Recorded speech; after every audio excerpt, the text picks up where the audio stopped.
Welcome back to RE/MAX Real Estate Insights. Buying a house can be a bit like the dating and marriage process. You see a number of houses to determine which one's right for you, and then when you find the one, you put an offer on the table, hope the other party says yes. This is often both exciting and stressful. And much like a marriage proposal, once you get the yes, the process is really just starting. There's now a whole other process and other people that are going to get involved, and what happens next can either make the process a smooth and enjoyable one, or something that can take on a life of its own. We're going to explore today what happens after you get that yes, to help you have a smooth process as possible on your way to happily ever after in your new home. I'm your host, Jeanette Schneider, and with me is Amanda Comstock. She's an associate with RE/MAX Encore in Clarkston. Welcome to the show, Amanda. Hi, Jeanette. Thanks for having me. Oh, it's my pleasure. So we know that the purchase of a home is often one of the biggest financial investments that most people make. So much emphasis gets put on finding the dream home. Yes, I mean, that's where everybody pays attention. But the reality of that's just like the front half of the hurdle. Yes. There's all sorts of stuff that goes on after you find the house. Is that correct? Yes, absolutely. That is true. Alrighty. So let's start with once you submit an offer. There's really three things that can happen. At least I don't, correct me if I'm wrong. Yes. The sellers can either accept it as it is, they can reject it, or they can counter. Yes. Fair? Yep. Alrighty. So while every situation is unique, if the seller flat out rejects your offer, what's usually the best course of action for buyers at that point? Usually I have my clients just kind of rethink the whole thing, make sure that that absolutely is the home that they want, and then if they'd like to, resubmit an offer. I haven't seen that lately where an offer gets flat out rejected. Typically it's if the offer is extremely low. And in this market, we're not seeing a lot. No, we're not seeing a lot of that. No, we're seeing that's offers not over asking, not usually under asking. Absolutely. Okay. So what is more common is if the offer is countered. If they come back and say, okay, well, this is what I'm going to ask, or I'm going to come back with this. Is that typically a good sign for buyers if the sellers come back with the counter? Yes, I think that it absolutely is a good sign. It's means that they're willing to negotiate. And they're willing to talk with you. And they're willing to talk. Yep. Perfect. So let's say that you're my agent. We've been, searching. We found the dream home. An offer's been made. The sellers have accepted, so we're all good there. But they don't just hand the keys over to me. No, that would be nice. So what's the next step? The next step would be after the offer's accepted, everyone's bottom line and in agreement. I always tell my buyers that they need to get in touch with their lender if they're getting a new mortgage. Okay. So, which... most people are. 99% people are getting mortgages. Right. So I always tell them, get in touch with your lender, find out what he needs from you next. Because you've been pre-approved, but you actually have to. Now we actually have a property to put with it. Yep. You have to actually apply for the mortgage. Okay. So that's what buyers need to do. Yes. As an agent that's representing buyers, again, hypothetically me in this scenario, once the offer is accepted, what's your checklist? What do you now do on my behalf? I also get in touch with the lender, introduce myself to let him know that we found a property. I get all the documents together. So the purchase agreement, seller's disclosures, lead-based paint, all that. Their EMD check as well. Okay. And that's earnest money deposit, yep, right? Earnest money deposit, yep. And then I submit that to the lender and also to our title company as well. Okay. So as the buyer, I have a step to take. As my agent, you have multiple steps that you're taking, and you're providing really all the pertinent parties everything that they really need. Yes. Okay. So something that I don't know that buyers are necessarily aware of, but it's really important that once they're, even before this, when they're out looking for a house and they've been pre-approved, they should not do anything big of a financial investment at that point, right? I mean, no. They shouldn't be buying a new car. They shouldn't be starting to buy appliances or any of that stuff, don't even apply for a credit card, a Best Buy credit card to save 10% on your new washer and dryer. Absolutely. No, that could hinder the whole thing, and you could potentially lose the house over that. And there are people that really don't know that, which is why we want to bring this up. So we've got the mortgage process underway because you've told the buyer to go do that. That's kind of checked off the list. What happens next? And then there's a certain timeline where we have to get the home inspection done. Typically it's 7 to 10 days, whatever we put in there. And then I let my clients know that I have a list of preferred inspectors that they can call, or they can, if they know somebody, they can call them as well. Sure. And you said between 7 to 10 days normally is the time Is the time to get that done, yes. Okay. Now, some inspections go off really without a hitch. There's not a lot that comes up, and the few things that get noted aren't really big in nature. Yeah. But let's say there is an issue. Let's say the inspection does uncover something that's a concern for the buyer. If you're representing me, kind of what happens then once we've got the inspection report back? We're saying, hey, this is a potentially costly item. What are we going to do about this? Yeah, so you can just say that you're dissatisfied with the home inspection, provide proof of what the dissatisfaction was, submit that in, and kind of just walk away from the house if it's very costly, something that you don't want to deal with, like a new roof or there's a water issue in the basement, something like that. If it's something that you're willing to take on, but you'd like help with it, then it kind of goes back to negotiation where you can get a quote for a new roof and then see if the sellers will negotiate it, either split the cost, give like a seller concessions, what we call it, or they can even lower the asking price of the house, what the offer was. Okay, so they can handle that objection a couple of different ways. Yes. One thing I wanted to point out is during the inspection, I think from a buyer's perspective, it's a great time because you're going to be in the house for a little bit of an extended period of time while the inspectors... Couple hours, typically about 3 hours. Typically 3 hours.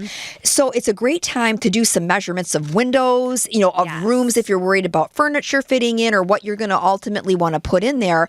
We're not saying to snoop in the seller's, personal belongings, but it does give you an opportunity of being in the house a little bit longer to do those types of tasks, right? Take some measurements. If you know how big your couch is, see if it's going to fit in the living room. I have a lot of clients too who take some pictures, some different angles than the ones that are online, so they can get a better feel for it too.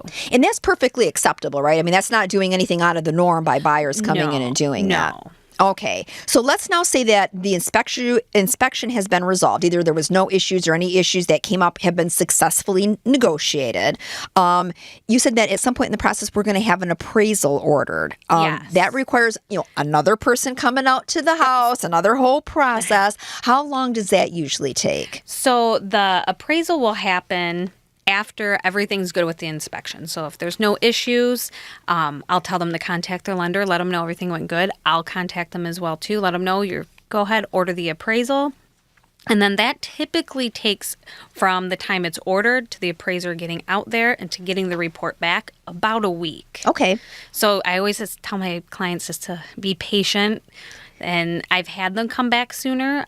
The soonest one I've had come back is the next day. The appraiser went out there, and then the lender emailed me the next morning with the report, and that was nice, but it's uncommon. It is uncommon. It is uncommon, but it does happen. And the only time that it can take a little bit longer is if you're FHA or a VA. And from that perspective, not to go, running to the hills from those loans, but why do those take just a little bit longer? The appraiser has to be FHA certified because not only is that appraiser looking for the value of the home, he's also going to be looking for safety concerns such as working smoke detectors, chipping paint, trip hazards, making sure handrails are where they're supposed to be on stairs.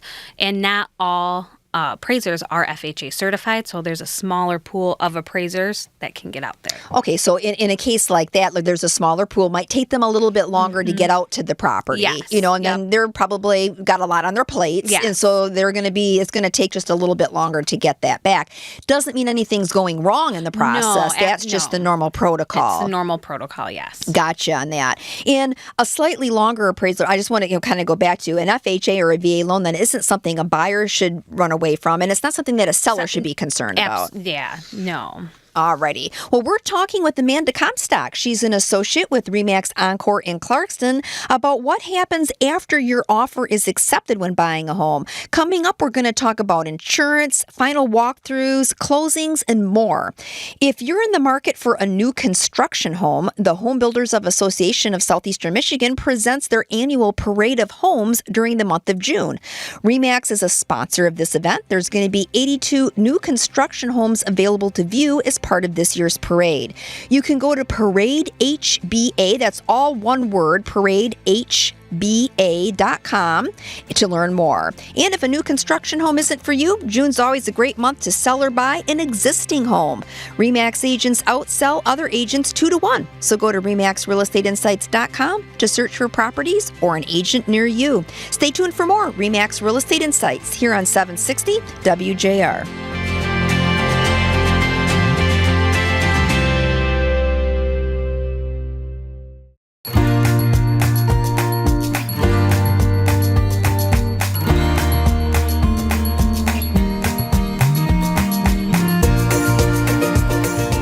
Listening to RE/MAX Real Estate Insights, and I'm your host, Jeanette Schneider.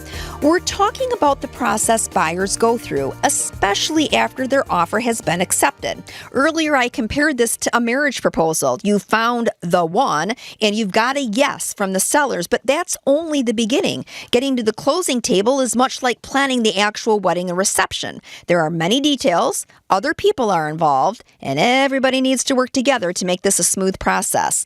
I'm your host, Jeanette Schneider, and back with me is Amanda Comstock. She's an associate with RE/MAX Encore in Clarkston. So, Amanda, before the break, we were talking appraisals. Let's assume the appraisal comes in and states the home isn't worth as much as the buyers are willing to buy. What are the options, if and when that happens? So if the appraisal comes in low, the buyers, it kind of goes back to a negotiation. Okay. So as a buyer's agent, I always let the listing agent know, hey, the house didn't appraise where we thought it would be. It appraised at, X. And, that's where my clients would like to purchase the house for. Okay. Then they go back to the sellers and let them know. And if they do not want to lower the appraisal price, right, then typically the buyers would have to bring the difference to closing.